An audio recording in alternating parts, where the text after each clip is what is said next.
Imagine winning every major football trophy a manager could dream of. The FIFA World Cup, the UEFA Champions League, the European Championship, and the Club World Cup, only to be thrown out like you were never good enough. This is the unbelievable story of Vicente del Bosque, the most underrated and disrespected manager in football history. Despite his insane trophy record, he was called too boring and unfit for the modern game. But what really happened? Why did Real Madrid fire him after winning everything? And how did he come back to dominate world football? Stick around as we uncover the shocking truth behind football's most unfair dismissal. An underrated mastermind. Despite his undeniable success, Vicente del Bosque was never truly recognized as a managerial genius. One of the biggest reasons for this was the perception that he was simply too boring. Many critics and even club officials believed that he lacked charisma, personality, and the presence that many other legendary managers had. Among his most vocal detractors was none other than Florentino Perez, the powerful president of Real Madrid, who famously stated that Del Bosque did not look the part of a modern football manager. This ironic statement came despite the fact that Del Bosque's tactical brilliance and leadership had directly contributed to Real Madrid's success and had even saved Perez from being fired.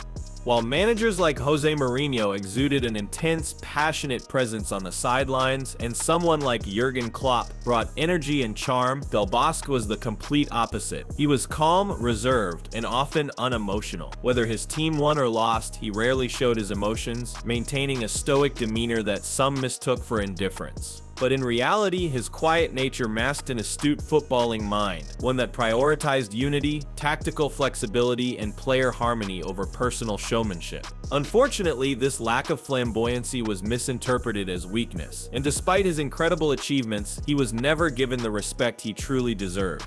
From player to manager, the rise of Vicente del Bosque.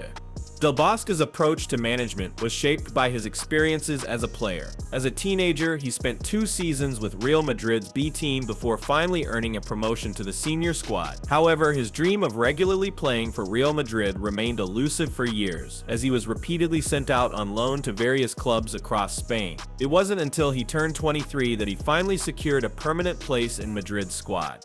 While he was never a superstar, Del Bosque played a crucial role as a defensive midfielder. He wasn't flashy, nor was he known for his athleticism, but his intelligence on the ball and his ability to read the game made him an invaluable asset. Over 13 seasons with Real Madrid, he won 5 La Liga titles and 4 Copa del Rey trophies. However, his playing career would eventually be overshadowed by his time as a manager.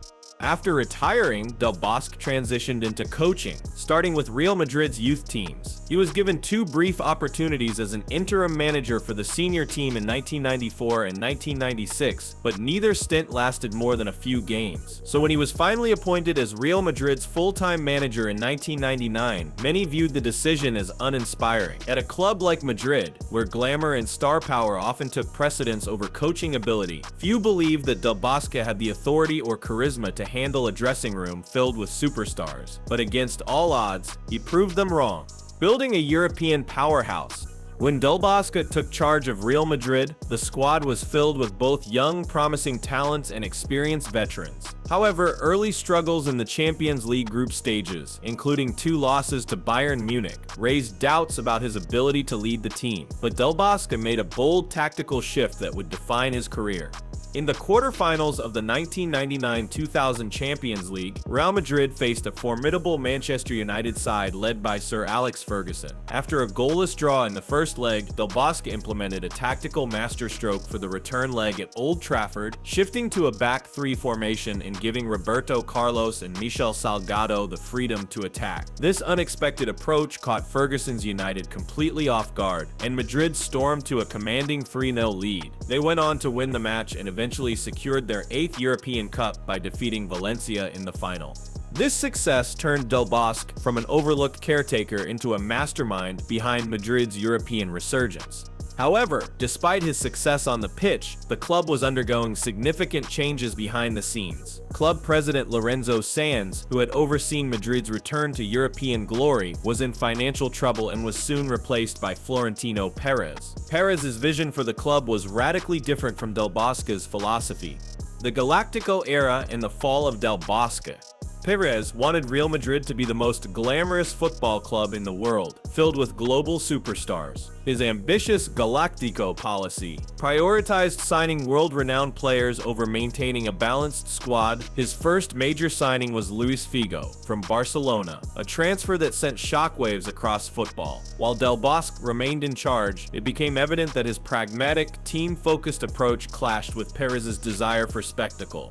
Despite this growing tension, Del Bosque continued to deliver results. In the 2001 season, he led Madrid to a La Liga title, blending superstar signings with lesser-known but highly effective players like Claude Makélélé. The following season, the arrival of Zinedine Zidane further strengthened the squad, and Del Bosque built his midfield around the French playmaker. This resulted in another Champions League triumph, with Zidane scoring one of the greatest goals in football history in the final against Bayer Leverkusen.